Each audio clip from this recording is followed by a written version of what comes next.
Reprenons aujourd'hui la pulsion de mort. J'avais déjà consacré quelques vidéos à cette pulsion, mais aujourd'hui on va surtout prendre en compte les deux pulsions, pulsion de mort et pulsion de vie, pour répondre rapidement à trois questions. La première question est pourquoi est-ce que Freud ne se contente plus de son dualisme pulsionnel jusque-là soutenu, jusque quand il va écrire au-delà du principe du plaisir. Pourquoi est-ce que son dualisme pulsionnel, composé de la pulsion de autoconservation et sexuelle, bien, ne sont plus soutenables?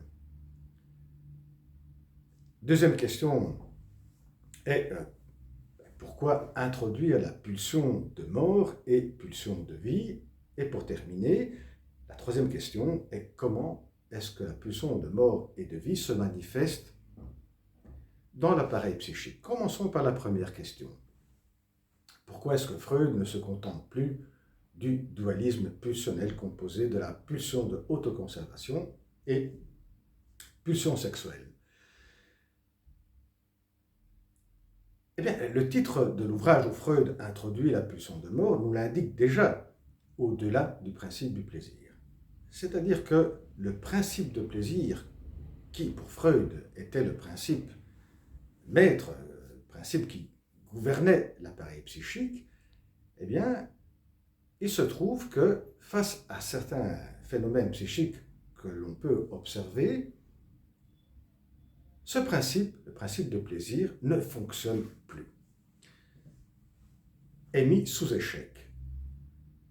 Voyons rapidement les trois phénomènes, les trois groupes de phénomènes qui montrent comment ce principe de plaisir eh bien, ne fonctionne plus, n'intervient plus. Le premier ce sont les phénomènes qui rentrent dans le transfert.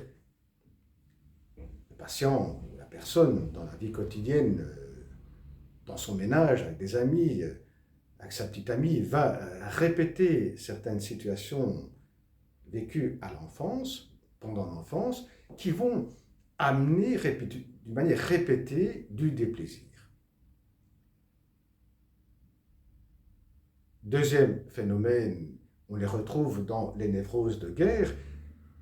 Le soldat qui désormais doit quitter l'armée parce qu'il a eu un traumatisme, il a assisté à l'explosion d'une bombe, va, ou bien dans les rêves, continuellement rêver la même situation, ou bien dans un état d'éveil, il va se souvenir continuellement de ce traumatisme. Pourquoi se souvenir d'un événement qui procure du déplaisir? Là également, il y a un au-delà du principe du plaisir. Et pour terminer, avec le jeu très connu de la bobine du Fordat de son petit-fils que Freud observe lorsqu'il s'amuse avec une petite bobine attachée à une ficelle à faire apparaître et disparaître cette bobine. Apparaître, dit Freud, c'est la maman qui est présente. Disparaître, c'est la maman qui est absente, qui s'en va. Et chaque fois que la bobine disparaît, le visage de son petit-fils sera triste. Pourquoi mettre en place un jeu qui va répéter un mal-être, qui va répéter un état d'âme qui procure du déplaisir? Et on voit bien que dans ces trois cas de figure, dans ces trois phénomènes psychiques que l'on observe, on retrouve sous-jacent le même scénario, c'est-à-dire qu'il y a une tendance assez forte, à vrai dire, à répéter des souvenirs, des situations qui procurent un déplaisir. Voilà pourquoi Freud intitule Au-delà du principe du plaisir l'écrit où il va introduire la pulsion de mort. Et voilà pourquoi il doit s'intéresser à une autre pulsion, car l'échafaudage pulsionnel dualiste qu'il avait jusque-là sous les mains, pulsion d'autoconservation et pulsion sexuelle, ne suffisent plus à expliquer ces phénomènes. Il va donc se tourner de nouveau du côté de la biologie, car Freud, quand il il théorise le premier dualisme, autoconservation et sexuel, il va trouver à la base de ces deux pulsions une base biologique. Donc, du côté de la pulsion d'autoconservation, c'est la faim, c'est l'appétit, c'est la survie de l'individu. Du côté sexuel, c'est la sexualité, la reproduction, la survie de l'espèce. Mais ici maintenant, où aller chercher, du côté de la biologie, des phénomènes, une base biologique qui parle de cette tendance à répéter comme ça des situations qui procurent du déplaisir. Alors là, Freud va creuser du côté de la biologie qui s'occupe du début de la vie, quand la vie surgit sur Terre. Et là, il y a un premier passage qui est le passage de l'inorganique à l'organique. Et quand il y a ce passage, les biologistes nous disent, dit Freud, que quand on arrive à l'organique, il y a une tendance qui se met en place, qui est celle de retourner à l'état inorganique.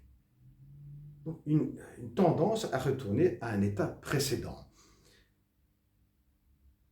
On continue. Lorsque surgit la vie, donc l'organisme, le premier, c'est un organisme unicellulaire qui aura tendance à s'unir à d'autres cellules pour créer un organisme pluricellulaire. Bien, quand on a l'organisme pluricellulaire, les biologistes, nous dit Freud, observent de nouveau la tendance à ramener à un état précédent, c'est-à-dire à désunifier les cellules, et à ramener l'organisme pluricellulaire à un organisme unicellulaire. Et donc on voit cette tendance opérer, qui est la tendance de ramener l'état actuel à un état précédent.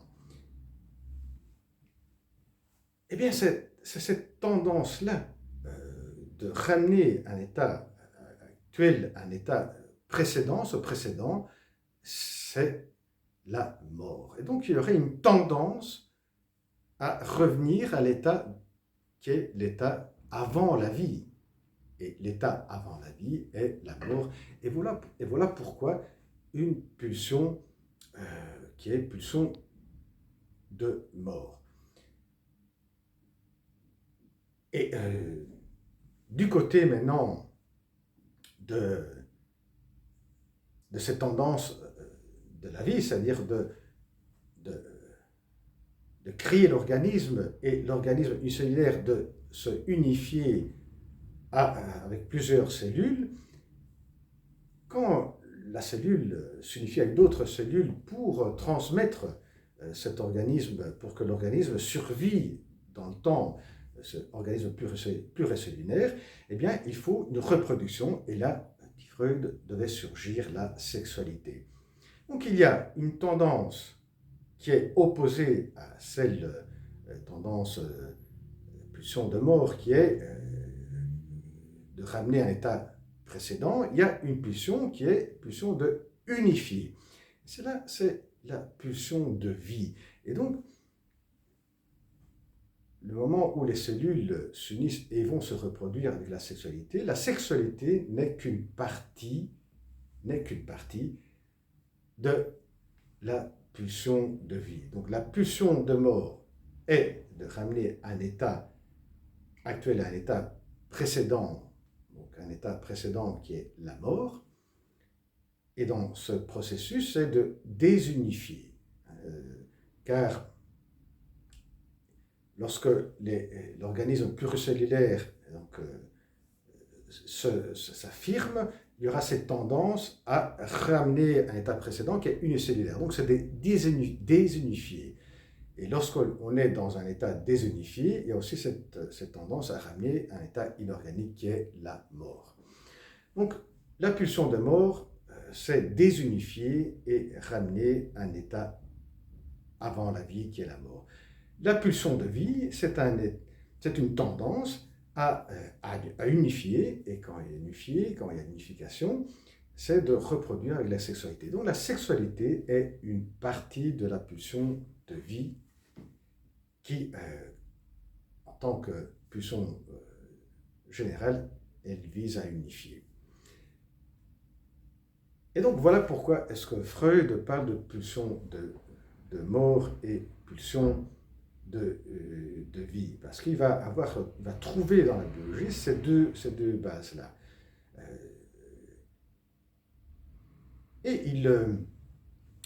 il utilise aussi Thanatos pour la pulsion de mort et Eros pour la pulsion de vie, car il y a des échos à Platon, mais aussi un écho à Schopenhauer. Schopenhauer, parce que pour ce philosophe, la fin de la vie est la mort. Et à Platon, parce qu'il va reprendre le terme Eros. Mais attention, Eros, c'est se référer à l'écrit de Platon où il parle de l'amour, le symposium sur l'amour, où il y a un des personnages Aristophane qui va raconter un mythe, le mythe des deux personnes qui sont attachées et qui ensuite vont être coupées en deux. Chacun va partir de son côté et chacun voudra se réunifier. Et c'est pour cette raison que Freud va utiliser le mot Eros pour ce mythe d'Aristophane, où c'est bien indiqué que la finalité de l'amour est la réunification, l'unification, l'unité. Donc, Eros, là, quand Freud utilise Eros, ce n'est pas tant pour le côté érotique comme on peut l'entendre maintenant, mais pour le côté qui apparaît dans ce mythe d'Aristophane. Voyons maintenant la troisième question. Comment se manifeste la pulsion de mort et pulsion de vie dans le psychisme? Donc, ayant répondu à la première et deuxième question, ayant Freud trouvé une base biologique, le passage qui s'impose après est celui-là de prendre ces deux bases biologiques, pulsion de mort et pulsion de vie, et les transposer au niveau psychologique. Alors, commençons par comment se manifeste la pulsion de vie qui reprend la pulsion sexuelle, qui était la plus connue pour Freud, qui avait décrit maintes fois. Et elle se manifeste à travers les tensions. C'est la pulsion qui va injecter des tensions à travers une stimulation constante dans l'appareil psychique et sous tension, en percevant le déplaisir, parce que la tension est perçue par l'individu, par la conscience d'un individu comme déplaisir, et puis le principe de plaisir, c'est de diminuer le plus possible cette tension pour obtenir du plaisir et pour ne pas avoir du déplaisir. Et voilà comment se manifeste la pulsion de vie. Et le principe qui gouverne ce processus, c'est le principe de constance. À côté du principe de plaisir, le principe de constance qui indique le but de maintenir le plus possible l'état donc des tensions à un niveau plus bas. Certainement, il ne peut pas s'éteindre, parce que s'éteindre, ce serait la mort de l'individu. Voyons maintenant la pulsion de mort, comment se manifeste dans l'appareil psychique. Eh bien, dit Freud, la pulsion de mort, elle est silencieuse. Bien, comment elle se manifeste alors? Eh bien, c'est dans les traits qu'on avait indiqués en répondant à la première question. Pourquoi est-ce que Freud ne se contente plus des deux pulsions? C'est-à-dire qu'il y a des phénomènes qui ne s'expliquent pas avec le principe de plaisir. Il y a des phénomènes qui décrivent une tendance à répéter des souvenirs, des situations qui procurent du déplaisir. Eh bien, c'est cette tendance à répéter, c'est la coation à répéter qui est une manifestation de la pulsion de mort. C'est de répéter à un état, c'est de ramener à un état précédent. Voilà, se répéter. Ce qu'on a vécu, on va répéter. Malgré cela donne du déplaisir. On a subi un traumatisme, on va répéter, on va ramener à cet état précédent. Et donc, on ne va pas à l'avant, on va en arrière. certainement, le principe qui va gouverner cette pulsion de mort n'est plus le principe de constance.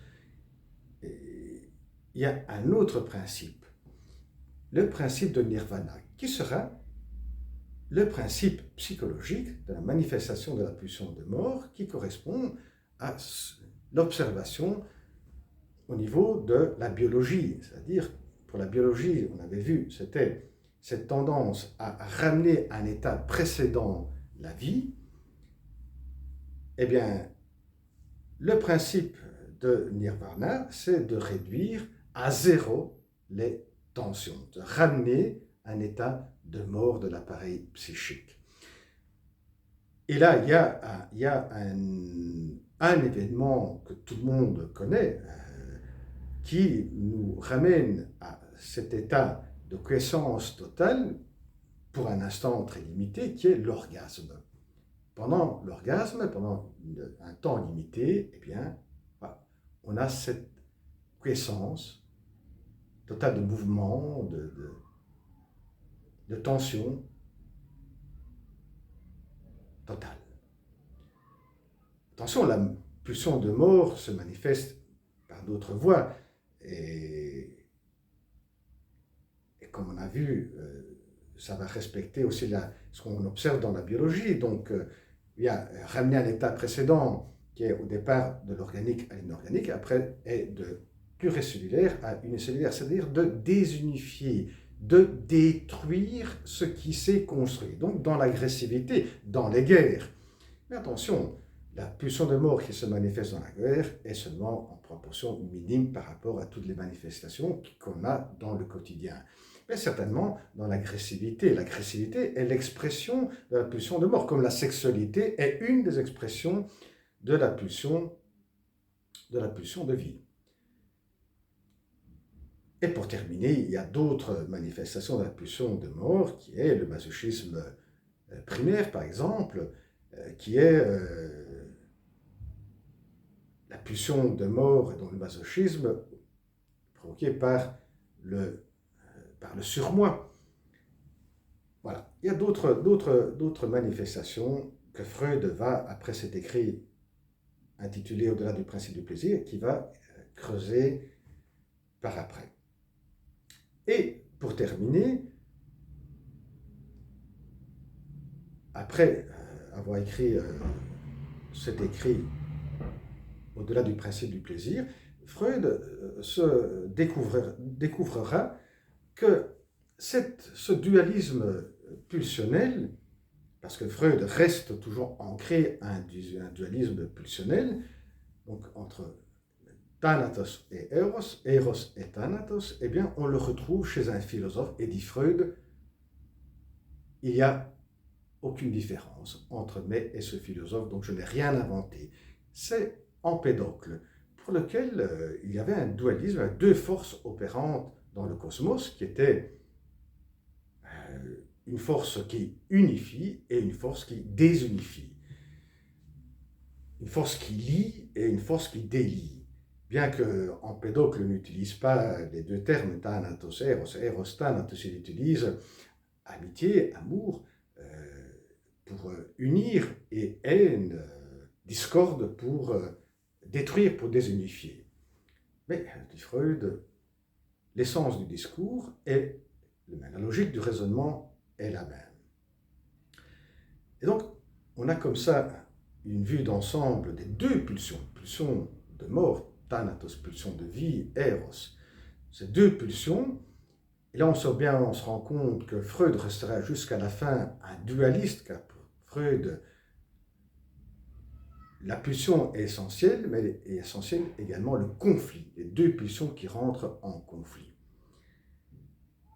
Et l'autre aspect très important, c'est que comme au début, dans son dualisme, Freud n'est pas seulement axé sur la sexualité, car il y a une autre pulsion. Ici, avec ce deuxième dualisme pulsionnel, Eros et Thanatos, pulsion de vie et de mort, la sexualité sera qu'une partie de la pulsion de vie. Bien voilà, à la prochaine vidéo, au revoir.